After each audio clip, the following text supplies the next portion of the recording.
오늘은 우리가 가치와 가격에 대해서 한번 얘기해 보고 싶습니다. 저도 방금 이렇게 저녁을 먹었는데요. 아주 심플하게 먹었는데도 너무 맛있게 잘 먹었습니다. 무슨 얘기를 하고 싶냐 하면요. 우리가 보통 이제 음식을 먹을 때 먹고 싶은 음식, 맛있는 음식들이 있지 않습니까? 그죠? 근데 그 음식들을 먹으면 맛있게 먹으면 이 맛있는 음식이다. 그리고 충분히 비싼 가격을 지불할 가치가 있다라고 생각을 하고 그렇게 음식들을 먹죠. 그리고 배가 고프면 더 많은 먹고 싶은 음식들이 생각이 나고 그런데 이제 저희처럼 이렇게 아프리카에 살다 보니까 사실은 한국에 살 때처럼 그렇게 이렇게 맛있는 음식을 먹을 수가 없겠죠. 상식적으로. 그래서 한국에서는 우리가 그 메뉴판을 뒤진다거나 뭐 이렇게 주문 앱을 뒤질 때 도대체 무엇을 먹을까? 그 수많은 음식 중에서 무엇을 먹을까를 고민하지 않습니까? 근데 여기서는 진짜 뭘 먹어야 되지? 뭘 먹을 수 있을까를 고민합니다. 그러니까 똑같이 뭘 먹어야 되지 고민을 하는데 한국에서는 그 수많은 것 중에 무엇을 고를지 힘이 들어서 고민하는 것이고 여기서는 그 뻔한 것들 중에 오늘은 그 중에 무엇을 먹어야 하나 이 고민을 하는 거죠. 그래서 고민의 차원이 다른데 그렇게 살다 보니까 한 번씩 참 먹고 싶었던 것들을 먹게 될 때 꼭 그런 생각을 한 번씩 하게 됩니다. 정말 정말 맛있다. 그 행복감은 이게 상상을 초월합니다. 그래서 그럴 때마다 그 맛있는 음식 그 종류보다는 이렇게 맛있게 먹을 수 있는 입맛을 주신 게 얼마나 감사한지 모릅니다. 저희 어머니가 정말 대단한 입맛을 갖고 계시거든요. 그래서 제가 농담으로 우리 엄마 농사 그만두고 차라리 먹방을 찍으면 우리 엄마 대박 날 것 같아. 그 뭐 먹방 저 유튜브에서 유명한 우리 뭐 박막내 할머니도 계시고 하지만 박막내 할매를 능가하는 유튜버가 될 수 있을 것 같아 할 정도로 제가 농담삼아 어머니한테 그런 얘기를 수시로 하는데 그만큼 저는 좋은 입맛을 타고난 것에 참 감사합니다. 그래서 어떠한 뭐 대단히 비싸고 좋은 것을 먹고 싶다는 생각보다는 그냥 무엇을 먹어도 사실 맛있기 때문에 이 맛있는 입맛을 주신 이제 그분께 감사하게 되는 것을 많이 생각하게 됩니다. 이 아프리카에 살면서 특히 더. 그래서 이렇게 저를 낳아주신 어머니의 그 입맛에 감사하고 이제 올라가면 결국은 하나님께로부터 온 그 본질적인 것에 계속 귀의하게 되죠. 그래서 우리가 뭐 무엇을 입든지 뭐 무엇을 먹든지 항상 그 더 좋은 것, 더 비싼 것, 더 멋진 것, 더 유명한 것을 먹으려고 추구하던 그 고민을 하나님은 더 본질적으로 이렇게 들여다보길 바라시는 것 같아요. 그래서 세상적 기준으로 너 어느 레스토랑에 뭐 먹어봤냐, 뭘 너는 갖고 있냐, 너는 얼마짜리를 먹어봤냐, 얼마짜리를 갖고 있냐, 뭐 이런 기준. 그러니까 세상적 허구에 그 매겨놓은 가치에 우리가 좌우지되는 삶을 살고 있단 말이죠. 물론 비싸고 뭐 좋은 것이 나쁘다는 얘기는 결코 아닙니다. 그러니까 제가 드리는 말씀에 추호도 오해는 없으시길 바라고요. 물론 더 비싸고 더 좋은 재료, 더 좋은 것, 뭐 유명한 것이 분명히 더 낫긴 낫습니다. 그런데 그 가격 대비 과연 그만한 가치가 있는지는 한번 우리가 생각해 봐야 되겠고요. 그리고 우리가 뭐 어떤 브랜드, 얼마짜리, 명품 이런 것에 우리가 이제 많이 집착하는 어떤 삶의 수준이 되다 보니까 사실은 많이 힘들지 않나요? 남들이 들고 있는 거 나도 들어야 되고 남들이 타는 거 나도 타야 되고 남들이 살고 있는 곳 나도 살고 싶고 인간의 끊임없는 그 욕구를 자극하는 그런 삶에서 나름 쉽지 않은 거죠. 사실 이 아프리카에 살아보면 여기도 마찬가지. 이제 많이 배우고 외국에 나가보고 좋은 것을 맛본 자들이 결국은 자기 민족들끼리 이제 결국은 이 심각한 부의 어떤 차별을 낳게 되고 그래서 과연 이게 우리가 이런 것을 조금 생각해 보면 과연 어디에 우리가 목적을 두고 사는지 이렇게 마음에 부딪힘이 오게 되어 있습니다. 그래서 제가 이 가격과 가치에 대해서 꼭 한번 이렇게 나눔을 이제 갖기를 참 바라는데요. 제가 지금 오늘도 누가복음을 쭉 보고 있는데 누가복음 말씀도 물론 이제 이 4대 공간복음이 이제 비슷한 내용들을 이렇게 서술하고 있지만 각 복음서마다 이 기술하는 방법이 조금씩 다르죠. 그래서 지금은 또 누가복음을 이렇게 보면서 흔히 말하는 탕자의 비유도 보고 있고 불의한 청지기도 보고 있고 이런데 항상 볼 때마다 뭐 이렇게 느끼는 감동은 참 다르고요. 근데 우리가 탕자의 비유만 놓고 보더라도 이 아버지의 위치, 이 둘째 아들의 위치, 첫째 아들의 위치에서 생각하는 그 어떤 가치관들이 다르지 않습니까? 근데 한결같은 아버지의 마음, 또 스스로 의롭게 생각하는 첫째 아들, 그리고 집 나갔다 돌아온 둘째 아들을 놓고 보면 이 둘째 아들은 어떤 그 가격을 쫓아서, 그러니까 우리가 세상 기준으로 흔히 말하는 탕자의 비유의 설교적 관점에서 보면 세상에 좋은 것 찾아 욕심껏 어떤 세상을 살기 위해서 나간 아들 같잖아요. 그래서 일단은 자기의 어떤 가치, 자기가 원하는 가치, 가격을 누리러 나갔다가 결국은 다 털리고 나니까 그 아버지가 다시 생각났다는 거죠.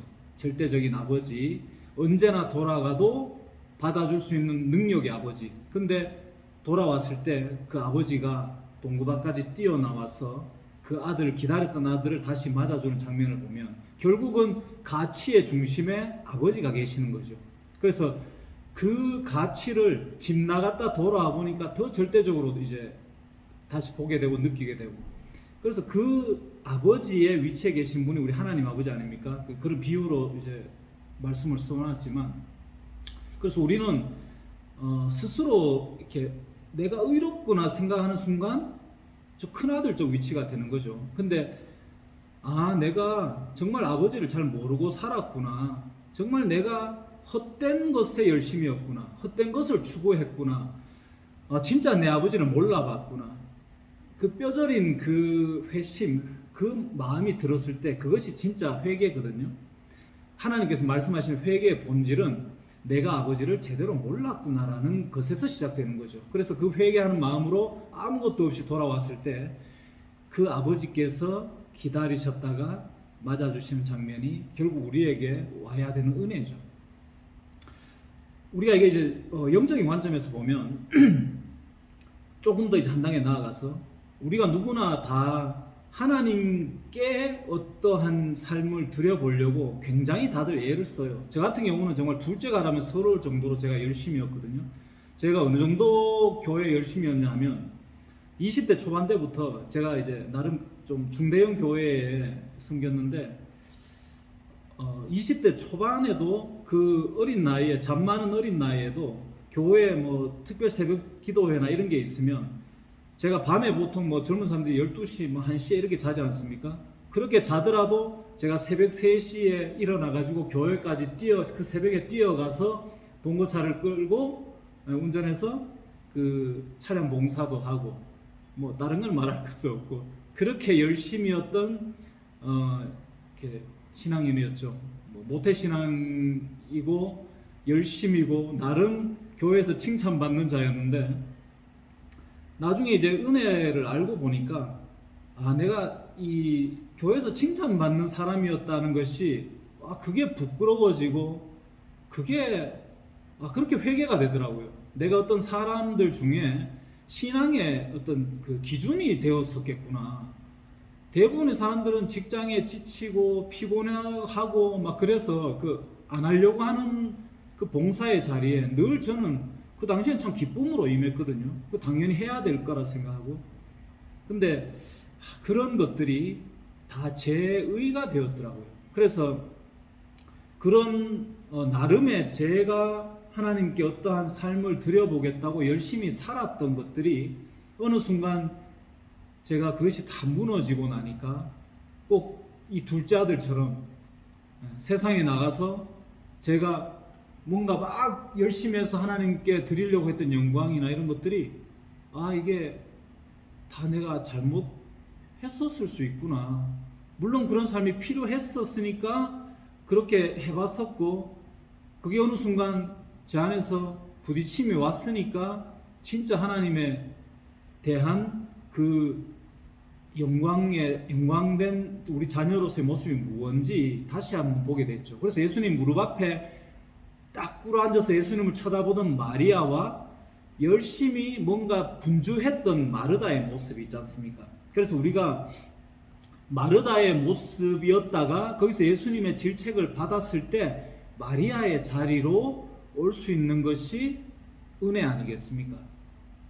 그래서 이 신앙적 기준이 뭐 어떠한 것을 열심히 하고 봉사 잘하고 늘 뭐 만족하게 살고 감사함을 표현하고 살고 이것이 믿음의 기준이 되어버렸다면 우리 하나님은 공평하신 하나님이 아니게 되는 거죠. 그래서 이 믿음은 절대적인 은혜라고 생각합니다. 절대적인 은혜고 누구에게나 공평하게 주시는 것이고, 우리가 샬롬의 의미를 참 한번 깊이 생각해보면 참 좋은데요. 샬롬이라는 것은 우리가 흔히 말하는 peaceful, comfortable 이런 편안하다, 나는 아무 걱정 없다, 근심 없다, 나는 늘 만족해, 감사해, 참 좋아, 기뻐, 이런 차원을 샬롬이라고 하지는 않습니다. 그 여호와의 전쟁이 승리한 상태, 하나님이 주시는 절대적인 어떤 평강, 믿음의 견고한 이 반석 같은, 그러니까 어떠한 상황에도 굴복하지 않는 하나님의 말씀, 하나님의 믿음, 그 상태가 우리 안에 이루어진, 한마디로 말하면 임마누엘의 상태죠.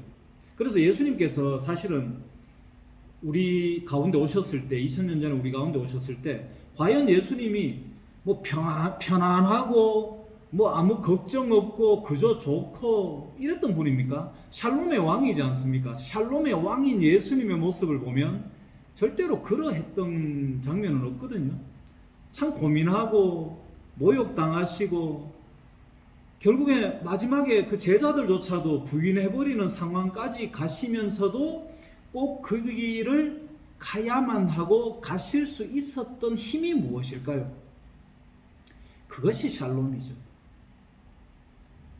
예수님께서 그 당시 오셔가지고 십자가까지 지시면서까지 우리를 사랑하셨다는데 과연 십자가의 그 퍼포먼스가 우리와 무슨 상관이 있을까요? 그 당시에 최고의 사형틀이었는데, 예수님은 진리를 가지고 우리 가운데 오셨기 때문에 그 진리를 전하시면 하나님을 믿는 자들을 통해서 반드시 핍박받고 박해받아서 신성모독으로 십자가 형틀까지 갈 수밖에 없는 분이셨습니다. 그것이 절대적인 사실이었고 그렇게까지 가실 수밖에 없는 삶임에도 불구하고 하나님의 뜻이 그 안에 담겨지셨기 때문에 그 하나님 앞에 절대적인 겸손, 그 말씀과 우리의 그릇된 말씀이 부딪혔을 때 어떠한 상황에도 굴종하지 않으셨던 하나님의 절대 진리, 그것이 샬롬이었고 그 믿음을 우리한테 주시겠다고 하신 거죠. 그래서 그 예수님을 보신 그 사도들이, 물론 나중에는 그 예수님을 직접 만나지 못했던 그 부름받은 사울도 바울이 되면서까지 결국은 그 하나님께서 전하신 그 복음을 전하러 디아스포라 됐기 때문에 결국은 각자의 자리에서 순교할 수 있었던 거죠.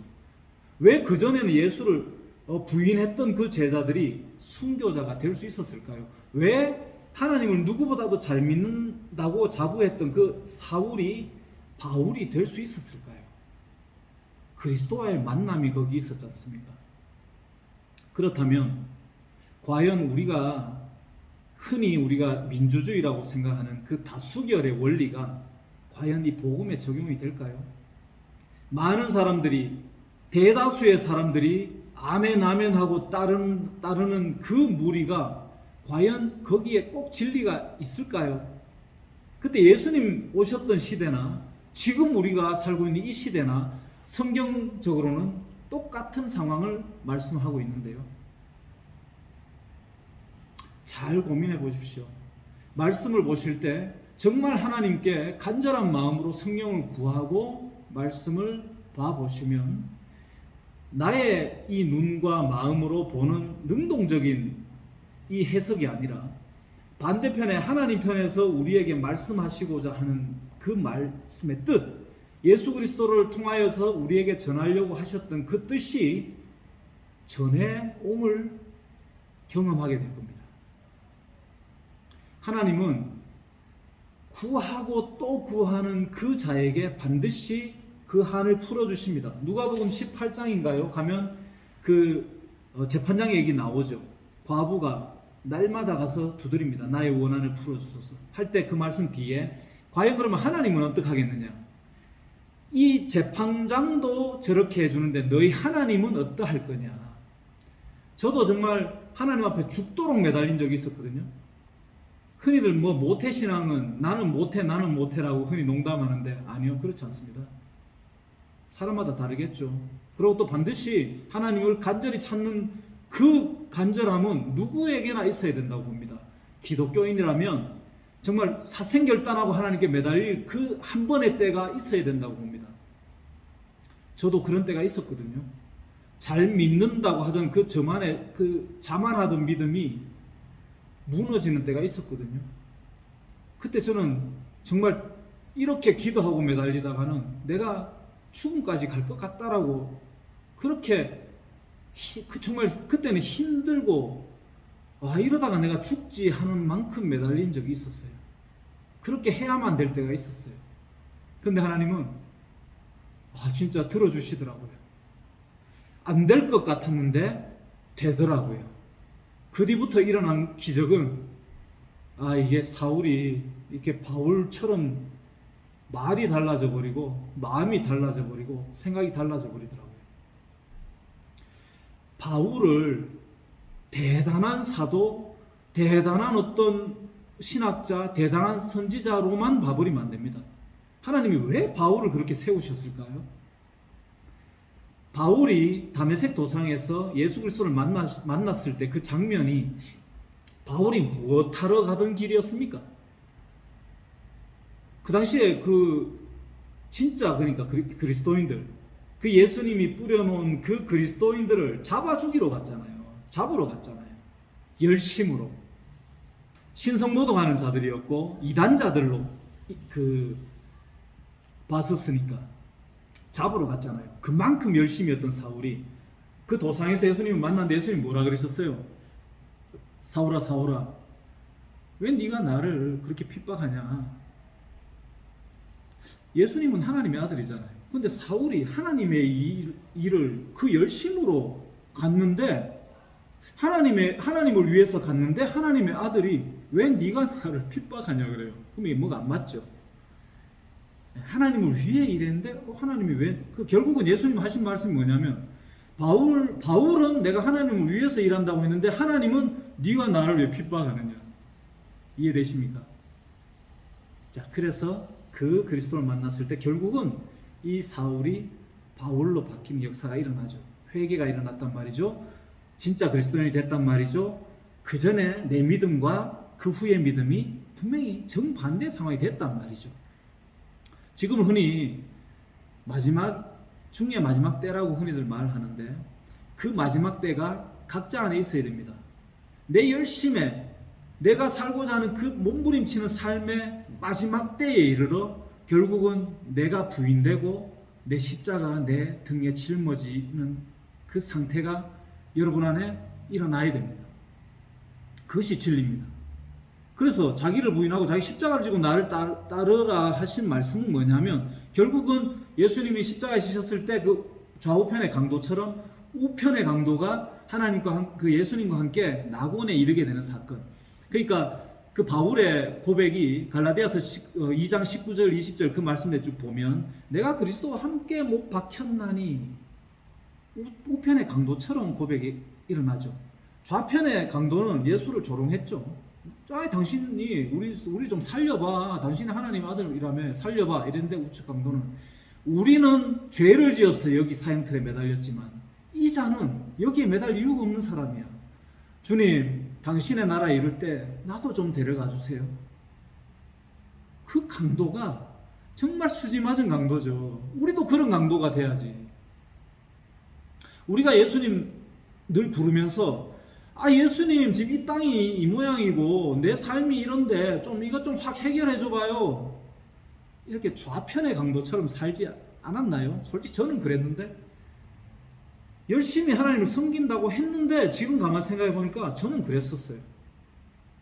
근데 우편의 강도의 자리에 가고 나니까 이게 그 당시에 2000년 전에 그 당시의 십자가 상황에 저도 그 돌 던지고 예수를 못 박으라고 한 그 자리에 군중에 제가 있었더라고요. 누구도 한 사람도 의인은 없다고 했지 않습니까? 지금 예수님이 오셔도 우리 기독교인들은 예수님을 몰라볼 가능성이 많습니다.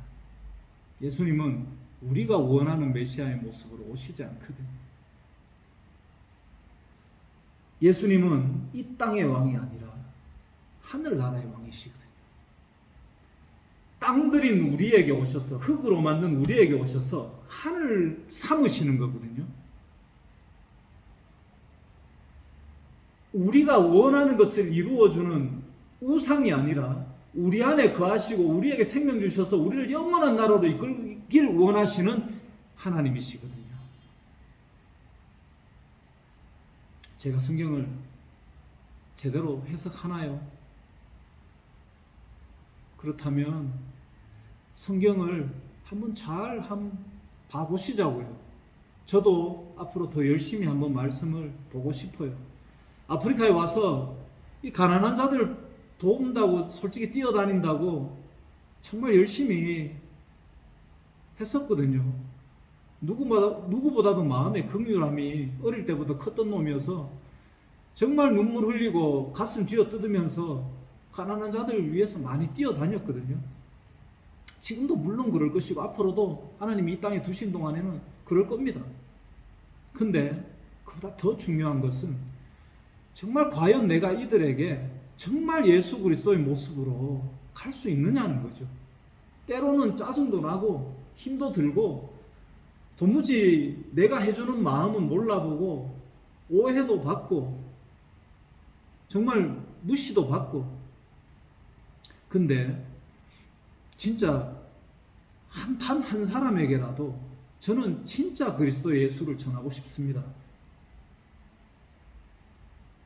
그냥 대충 비벼놓은 교리나 외형적인 그 교회, 그 종교가 아니라 정말 단 한 사람에게라도 그 그리스도께서 못 박히시기까지 아무도 몰라봤던 그 진리의 그리스도, 영원한 하늘나라가 무엇인지 그것을 전하고 싶습니다.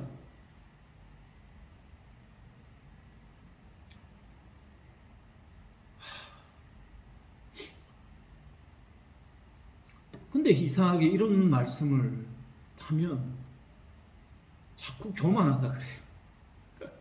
교만하대요. 우리가 교만해서 예수를 죽였는데 그 목이 곧은 바리새의 무리에서 선동되어져 가지고 우리가 예수를 죽였었는데 그 겸손의 왕이시고 샬롬의 왕이신 하나님의 아들이 오셔가지고 전 세계인을 대표하는 그 선민들에게 죽임 당하셨는데 그들이 섬긴 하나님의 아들을 그럼 누가 겸손하고 누가 교만합니까? 분명히 그때 예수님이 오셨을 때 그들이 유대인의 왕이라고 자칭 유대인의 왕이라고 죄목을 정해서 그 패를 머리 위에 받고 예수님에게 그 손가락질하면서 침을 뱉으면서 결국은 정한 그 죄목은 신성모독이었습니다. 겸손의 왕에게 붙여진 죄목이 신성모독이었습니다. 과연 우리의 겸손이 어느 쪽이어야 할까요? 신성모독 쪽의 그 겸손의 자리에 우리가 가야 하지 않겠습니까? 종교는 각종 모양으로 인간의 겸손을 계속 주입합니다. 계속 주입합니다. 전 세계 가톨릭 포함 기독교가 인구를 추산하면 지금 현세에 아마 거의 20만이죠. 기독교 범주에 들어있는 종교 가톨릭 포함 거의 20만의 기독교인이 있는데, 우리가 생각의 출발을, 회개가 되어지면 생각의 출발이 우리 20만이 하나님의 뜻에 반하는 교만을 저질렀었구나. 지금도 교만을 저지르고 있구나. 진짜 하나님의 뜻, 예수님이 오셔서 전하신 복음에 과연 우리가 그 복음을 따르고 있는지, 그 복음을 깨닫고 있는지 한번 좀 심각하게 고민하면서 하나님께 매달려서 성령을 구하십시오. 하나님의 성령을 구한다는 것이 우리의 기도할 바고 마땅히 해야 될 바고 우리의 일이라고 하셨습니다. 하나님을 아는 것이 너희의 일이다. 하나님을 아는 것이 일이라면 그 키워드는 성령이죠. 성령을 구하면 내가 너희가 구하는 성령을 주지 않겠느냐? 어느 아비가 생선을 달라는데 뱀을 주며, 우리가 정말 목숨 걸고 구해보십시오. 하나님은 반드시 주십니다. 저는 교만할 것도 별 볼 것도 없습니다. 그런데 하나님께로 받은 그 은혜, 40년을 모태신앙으로 정말 죽도록 교회를 섬긴다고 열심히 뛰었고요. 근데 그 저에게 오셔가지고 네가 잘못 신앙생활 했어, 너 교만했어, 너 나를 잘못 알고 있어 라고 오셨을 때 저는 정말 미치는 줄 알았습니다. 아프리카 땅에 처음 왔을 때 선교사로 파송받고 이 땅에 왔는데, 이 땅에 딱 내려서 기도하는 순간 저에게 처음 들려진 마음속에 그 울림이 뭔지 아십니까? 네가 땅끝이야. 우습죠? 한국에서 흔히 말하는 아프리카 땅끝에 그래도 선교사라고 직분 받아서 왔는데 네가 땅끝이래요. 여러분 어떻게 생각하세요? 선교사라는 이 사람이 땅끝이래요. 그런데 그 말씀의 비밀을 알게 됐습니다. 성령이 너희에게 임하면 너희가 권능을 받고 예루살렘과 온 유대와 사마리아와 땅끝까지 이르러 내 증인이 되리라. 성령이 우리에게 임하면 첫 번째 우리가 땅끝인 우리에게 성령이 임하셔서 우리 안에서 증인이 되리라. 그분이 우리 안에 증인이 되는 것을 맛보아야 그 다음에 우리의 발걸음이 전도자의 발걸음이 되는 거죠. 그래서 저는 선교지인 줄 알고 왔는 이 땅이 제가 선교지임을 깨달은 것입니다. 이 우리 각자 이 땅에 죽잡고 구했던 그 그리스도의 생명, 그 하나님의 비밀이 이 땅이 한 사람 한 사람이 이 땅이 땅끝이었고 하나님께서 임하고 싶었던 그 땅이었습니다. 임마누엘의 약속이 우리 각자 안에 이루고자 하는 하나님의 뜻인 거죠. 신천지에서 말하는 새 언약, 그 언약이 어디에 이루어져야 됩니까? 히브리서 8장 10절 말씀, 우리가 흔히 말하는 그 알고 있는 말씀이 우리 안에 새겨진 그 놀라운 비밀이 우리 안에 이루어진단 말입니다. 요한일서 2장 27절 말씀, 기름 부음이 너희 안에 거하나니, 그 기름 부음이 진리를 다 알게 해주신단 말입니다. 대선을 앞두고 있죠. 제가 대선 얘기를 하는 것은 다른 것이 아니라 온갖 잡다한 뉴스들이 몸서리 쳐지게 울립니다. 유튜브 시대에, 인터넷 시대에, 온갖 매체들이 난무한 시대에 거짓 정보가 너무너무 홍수처럼 넘쳐납니다. 어디에서 도대체 무엇을 보고 판단해야 될지 모를 만큼. 그런데 진리의 성령이 우리 안에 오면 지혜가 생기고 제대로 볼 수 있는 눈이 생기고 무엇이 내가 잘못되었었고 내 오늘 하루도 무엇을 내가 잘못하고 살았는지 밝히 보여주시는 그 회개의 영, 그 진리의 영, 지혜의 영이 우리 안에서 말씀하십니다. 그래서 그 가짜 뉴스들에게 귀가 솔깃하지 않을 수 있을 그런 어떤 상태가 되어서 사실은 여기도 그리스도 저기도 그리스도 마지막 때에는 온 천지 그리스도라고 그 거짓의 영들이 난무한 때에도 진리의 하나님 말씀에만 집중할 수 있는 것이죠. 기름 부음이 누구에게 거해야 됩니까? 기름 부음이 누구에게 거합니까?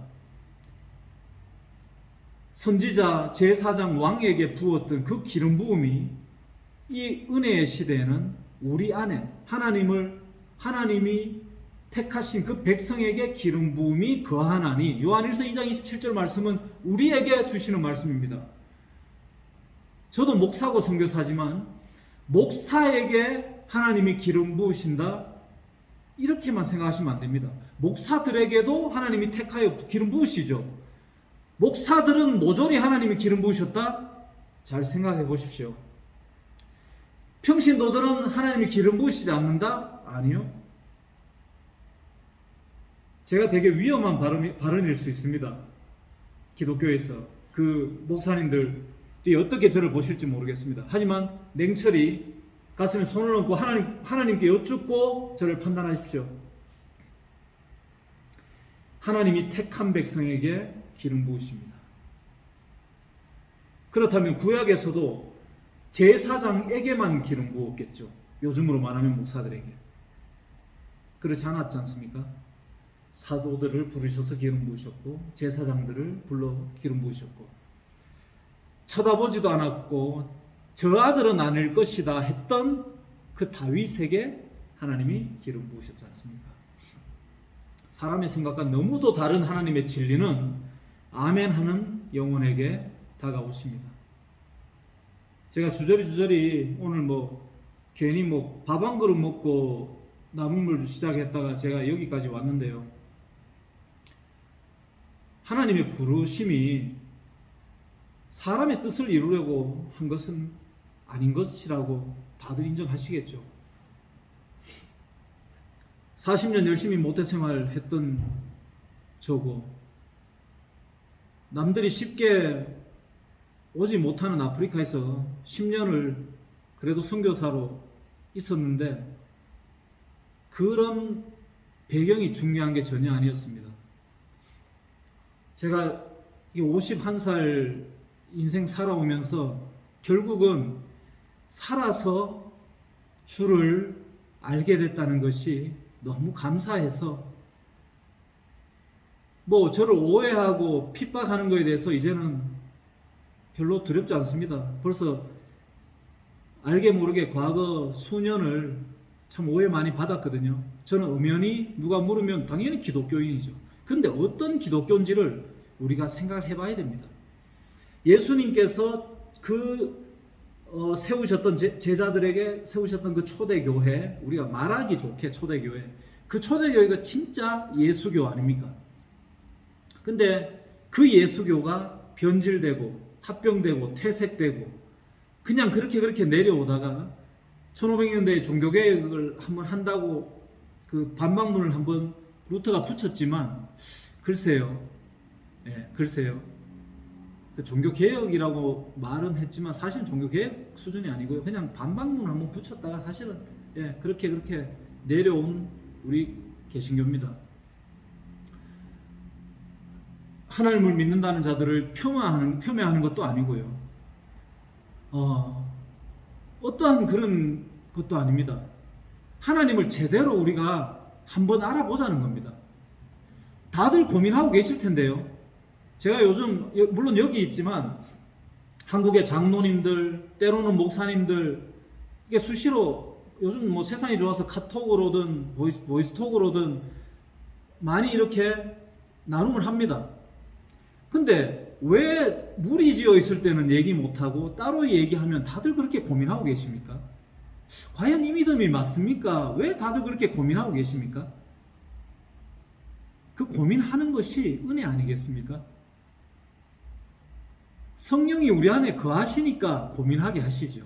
아니면 고민할 게 뭐 있겠어요? 다 잘하는 줄 아는데, 나 잘 믿는다고 착각하고 있는데, 그냥 뭐 예배 잘하고 있고 신앙생활 잘하고 있고 헌금 잘하고 있고 뭐 구제 잘하고 있고 뭐 때로 금식기도 하고 잘하고 있는데 뭐가 문제인가? 이렇게 생각해버리면 그럼 고민할 일이 없는데, 왜 이렇게 어느 순간부터 갈등이 되고 고민이 되고 왜 자꾸 골방에 이런 기도가 나올까?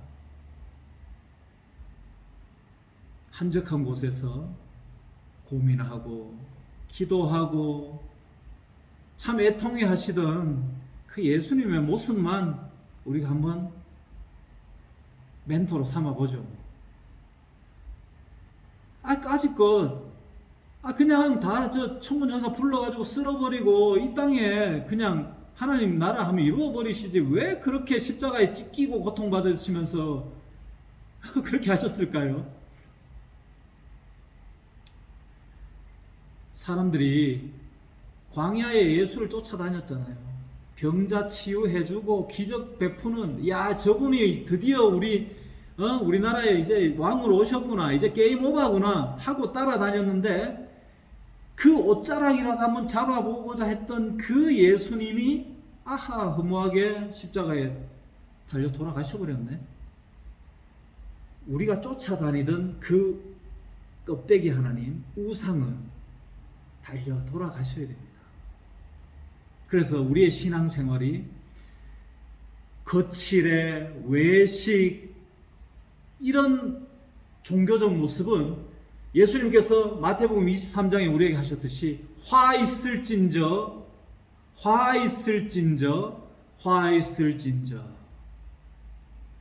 그 외식하는 신앙생활에 화가 덮쳐서 그 화가 복이 되는 사건이 우리 모두에게 일어나길 저는 간절히 축원하고 기도하고 있고 기도하겠습니다. 단 하루를 살아도 그 하나님의 집에 그 성전의 문지기로 살고 싶은 우리가 되어야 되지 않겠습니까?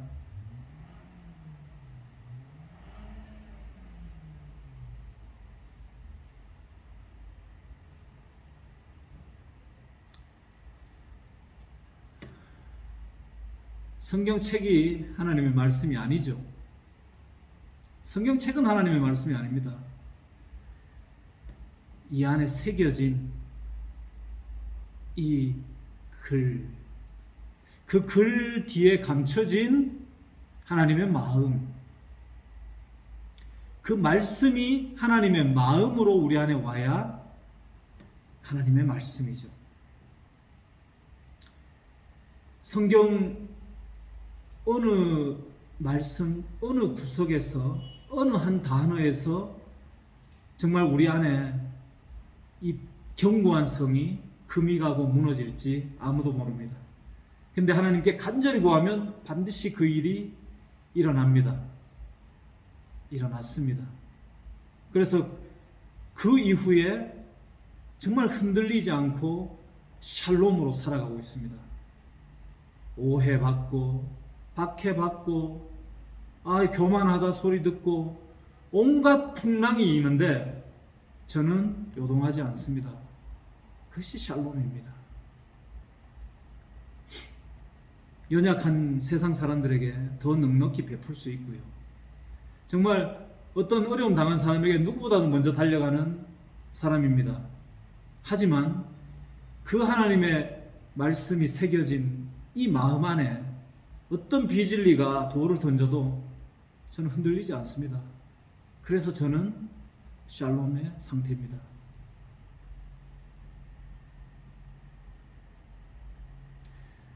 아프리카의 짐바브웨에 언제까지 있을지는 모르겠습니다.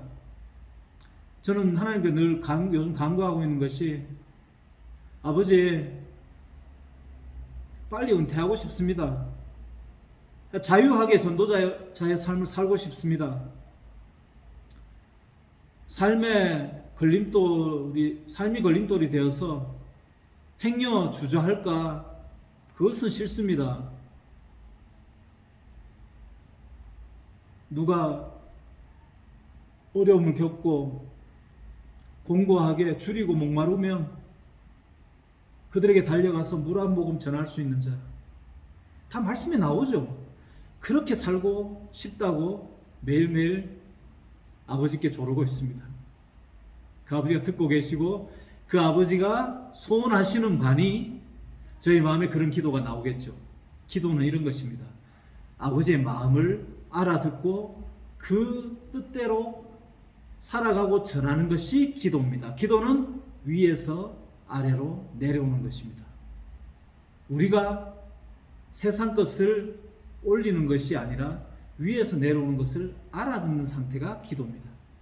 우리가 호흡을 우리가 의도하고 하지 않죠. 호흡은 하나님께 주셔서 육신의 생명이 있는 동안에 자율적으로 호흡을 할 수 있듯이 기도도 마찬가지. 기도가 호흡입니다. 하나님이 주신 것이고 우리가 깨어 있으면 알아들을 수 있는 것이 하나님의 말씀이 되는 것이죠.